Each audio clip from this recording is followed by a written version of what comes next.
Welcome to Shukla study point. आप सभी का स्वागत है आपके अपने YouTube channel Shukla study point में। मैं शिवम शुक्ला आप सभी दोस्तों का हार्दिक स्वागत करता हूं।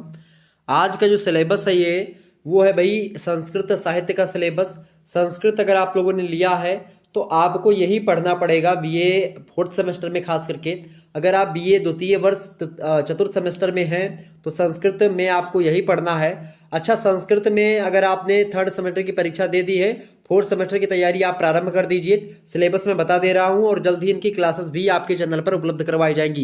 यानी शुक्ला स्टडी पॉइंट चैनल जो है आपकी क्लासेस भी प्रोवाइड करवाएगा। मॉडल पेपर जिस प्रकार से आपको लगातार मिलता रहा है उसी प्रकार से मॉडल पेपर ऑब्जेक्टिव का भी, सब्जेक्टिव का यानी कि लिखित का भी, यानी कि जिसमें अति लघु उत्तरीय, लघु उत्तरीय और दीर्घ उत्तरीय प्रश्न आते हैं उनका भी मॉडल पेपर आपको दूंगा। जिसमें ऑब्जेक्टिव यानी कि जो बहुविकल्पीय प्रश्न होते हैं वो पूछे जाते हैं उसका भी मॉडल पेपर दूंगा।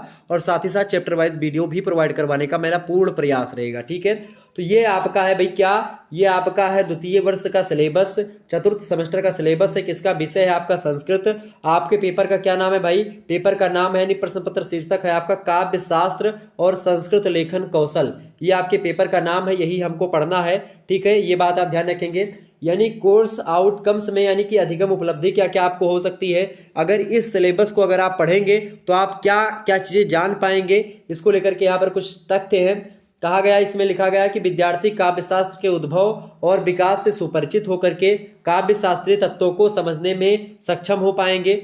इसके अलावा दूसरी बात है कि छंद भेद और उनके नियमों को समझने में समर्थ हो सकेंगे विद्यार्थी। इसके अलावा संस्कृत अलंकारों के ज्ञान के माध्यम से काव्य के सौंदर्य का बोध कर सकेंगे छात्र छात्राएं।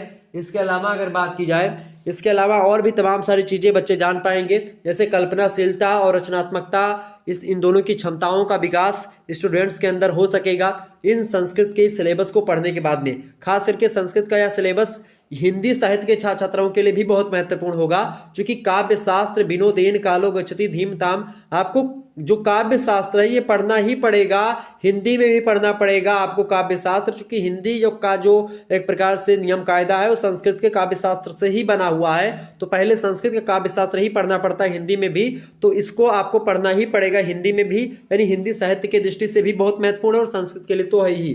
ठीक है, तीसरी बात ये, अगली बात ये है कि शब्द ज्ञान कोश में वृद्धि होगी लोगों के, बच्चों के। और इसके अलावा इस सिलेबस को पढ़ने के बाद में व्याकरण शास्त्र के ज्ञान के माध्यम से शुद्ध वाक्य विन्यास कौशल का विकास हो सकेगा। इसके अलावा विद्यार्थियों में निबंध और अनुच्छेद लेखन क्षमता का विकास होगा, संस्कृत पत्र लेखन कौशल में वृद्धि होगी। इसके अलावा अपठित अंश के माध्यम से विषय वस्तु अवबोध एवं अभिव्यक्ति का कौशल विकसित होगा बच्चों के अंदर। इसीलिए सिलेबस को नवीनतम एजुकेशन पॉलिसी 2020 के अकॉर्डिंग सेमेस्टर वाइज प्रक्रिया के अंतर्गत द्वितीय वर्ष चतुर्थ सेमेस्टर में आपका सिलेबस रखा गया है। यानी कि सेकंड ईयर फोर्थ सेमेस्टर में संस्कृत के सिलेबस को आप पढ़ेंगे। ठीक है, कोर कंपलसरी, और एक प्रकार से आपका 25 सितंबर आपको आपके विद्यालय की तरफ से ही आपका प्रेजेंटेशन और जो अंतर्गत जो एक प्रकार से आंतरिक मूल्यांकन या परीक्षाएं होती है उसके अकॉर्डिंग आपको मिलेंगे। आप यहाँ पर देखिए, ठीक है, पाठ्य विषय आपका सारी चीजें हैं। पेपर 1 किसी किसी विश्वविद्यालय में 2 पेपर होते तो उसके भी अकॉर्डिंग, और जिनमें 1 पेपर होता है उसी का, सभी का सिलेबस यही है। आपको पढ़ना क्या क्या यहाँ पर देखेंगे। इकाई 1 यहाँ पर आप देखेंगे, प्रथम भाग यानी पार्ट 1 में प्रथम 4 इकाइयों के बारे में पेपर 1 में, और पेपर 2 जो होगा आपका वो पार्ट 2 में। यानी जिस विश्वविद्यालय में पेपर 1 और पेपर 2 का फंड है, जैसे कि दीनदयाल उपाध्याय, लखनऊ विश्वविद्यालय, इन सब में पेपर 2-2 पेपर होते हैं। बाकी विश्वविद्यालय में एक पेपर होता है। तो एक पेपर वालों के लिए 8वीं इकाई एक ही पेपर में पूछी जाएगी। जिस प्रकार से आपने सेकंड सेमेस्टर में पेपर आपका हुआ है, मतलब कि थर्ड सेमेस्टर में हुआ है, फर्स्ट सेमेस्टर में हुआ था, तो ऐसे ही इसमें भी पूछा जाएगा। ठीक है, कुछ परिवर्तन नहीं है। तो आपकी जिस भी विश्वविद्यालय से है तो आपका जैसा पेपर हुआ था ठीक वैसे ही पेपर होने की संभावना है। अब पेपर ऑब्जेक्टिव होगा या लिखित होगा उसके लिए मैं जल्द ही बता दूंगा।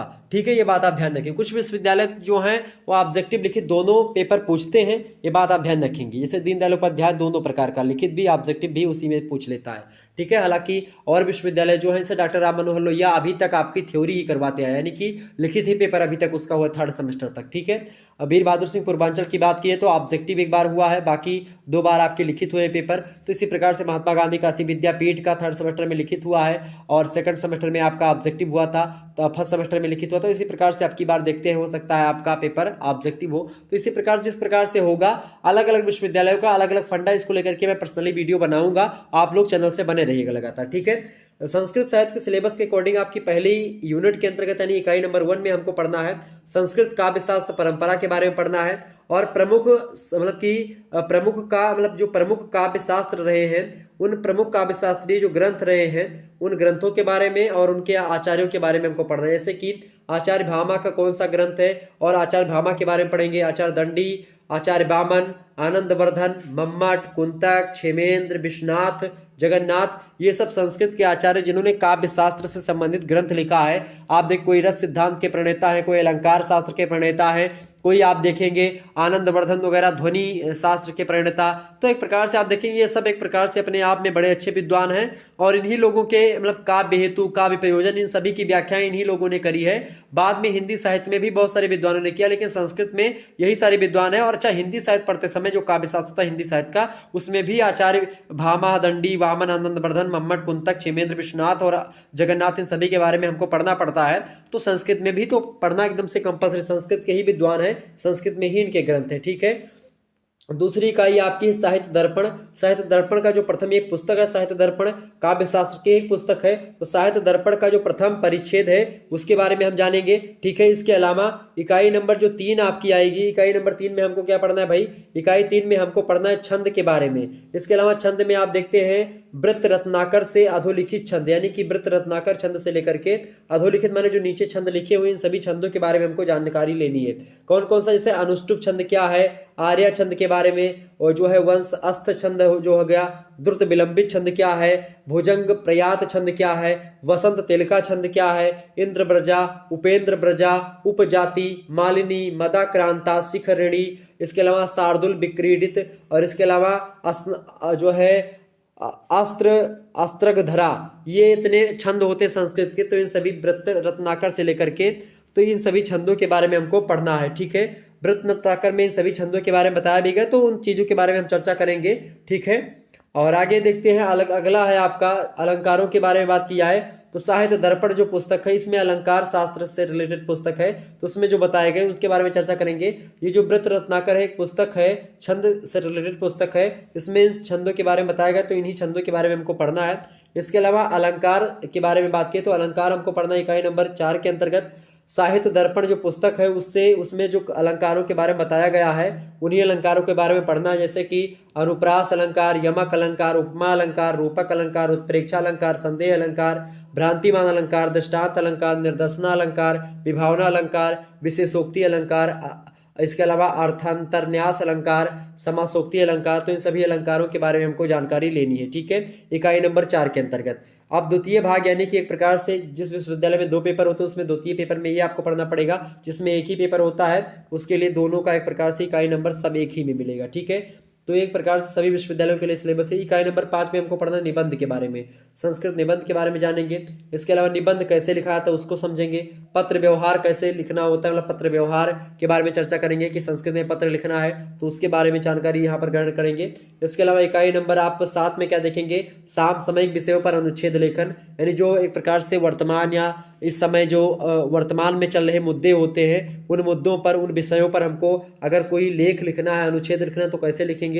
इसके अलावा अथवा विज्ञापन अथवा समाचार लेखन, इन सभी के बारे में हमको पढ़ना है। इसके अलावा आप देखते हैं इकाई नंबर 8 के अंतर्गत क्या पढ़ना है, आपठित गद्यांश अथवा पद्यांश पर आधारित प्रश्नोत्तर आपको दिखना है। या तो आपठित गद्यांश पढ़ना है या पद्यांश पर आधारित प्रश्नोत्तर पढ़ना है, दोनों में से एक अथवा करके लिया हुआ है।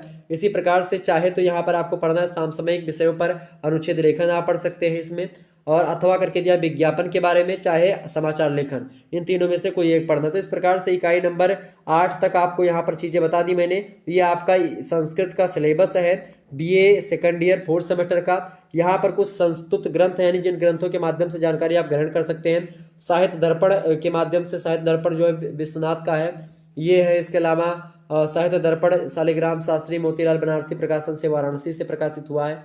इसके अलावा साहित्य दर्पण राजकिशोर सिंह प्रकाशक केंद्र लखनऊ से प्रकाशित है। वृत्त रत्नाकर जो पुस्तक है श्री केदार भट्ट के द्वारा है, जो है बल्लल देव उपाध्याय चौखंबा सुर भारती प्रकाशन वाराणसी से। तो ये सब मतलब ग्रंथ है जिसके माध्यम से आप इन चीज़ों के बारे में जानकारी ग्रहण कर सकते हैं। लेकिन इतनी जानकारी एक प्रकार से आप इतनी जानकारी मतलब इतनी ग्रंथों को लेने के बजाय आप क्या कर सकते हो, आप किसी मतलब अपने जो आपका यूनिवर्सिटी है उसके आसपास जो बुक शॉप होगी उस पर चले जाना, तो उसको आपको एक पुस्तक मिल जाएगी जिसमें सारी चीज़ें जो आपके पाठ्यक्रम में संकलित है, आपके पाठ्यक्रम के अकॉर्डिंग ही पुस्तकें बन चुकी हैं। ठीक है, साहित्य भवन प्रकाशन से भी पुस्तकें बहुत सारी प्रकाशित होती, तो उससे भी आप ले सकते हैं। तो ये सब पुस्तकें जो होती है आपकी यूनिवर्सिटी से रिलेटेड होती हैं, जो कि एक प्रकार से यूनिवर्सिटी के सिलेबस को ध्यान में रख करके बनाई जाती है। तो आप किसी भी विश्वविद्यालय के समीप जाएंगे और वहाँ की कोई भी बुक शॉप होगी, वहाँ पर जाएंगे, आप बोलेंगे कि भाई BA 4th सेमेस्टर का हमको संस्कृत का जो है पुस्तक चाहिए, तो वो पुस्तक आपको दे देंगे। और नहीं तो आपकी सीरीज तो आती ही है, तो सीरीज ना लीजिएगा, मतलब कि सीरीज बाद में ले लीजिएगा परीक्षा की तैयारी के लिए। मेरी मानिए तो आप पुस्तक ले लीजिएगा, संस्कृत का, हिंदी का, लिटरेचर अगर आप पढ़ रहे हैं तो आपको पुस्तक लेनी परम आवश्यक है। ठीक है, अगर आप अच्छे तरीके से पढ़ पा रहे हैं, ठीक है, तो आप उसको जरूर लें।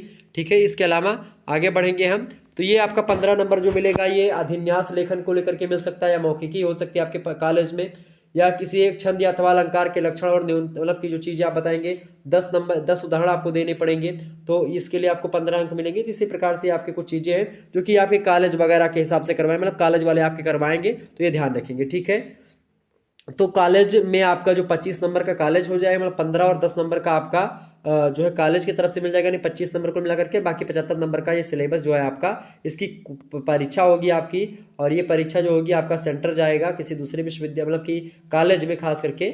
ठीक है, तो उसमें आपको पेपर देना पड़ेगा। तो इस प्रकार से ये आपका सिलेबस था संस्कृत का। हिंदी का भी सिलेबस अभी हो चुका है, अंग्रेजी का हो चुका है, ठीक है, संस्कृत का मैंने दे दिया, और इसके अलावा जियोग्राफी, पॉलिटिकल साइंस, हिस्ट्री, दोनों हिस्ट्री यानी कि एंशिएंट और मिडिवल दोनों हिस्ट्री हो चुकी है, और इसके अलावा एजुकेशन भी हो चुका है। ठीक है, इन सभी का सिलेबस ऑलरेडी हो चुका है। अब बचा है मिलिट्री साइंस का और फिलोसॉफी का और एक प्रकार साइकोलॉजी का, इन सभी का सिलेबस बचा हुआ है, मैं जल्दी करवा दूंगा। ठीक है, धन्यवाद, मिलते हैं नेक्स्ट वीडियो में। और 5 लाख सब्सक्राइबर होने की बहुत बहुत बधाई और शुभकामनाएं आप सभी को, चूंकि आपका ही खुद का चैनल है, तो आप सभी को बहुत बहुत बधाई। आपका परिवार 5 लाख लोगों का अब हो चुका है। इसी प्रकार से और लोगों को जोड़ते हुए आप आगे बढ़े। ठीक है, धन्यवाद, यही मैं चाहूँगा कि आप सभी लोग हमारा साथ दें, हम आपके साथ हमेशा रहेंगे। धन्यवाद, मिलते हैं नेक्स्ट वीडियो में।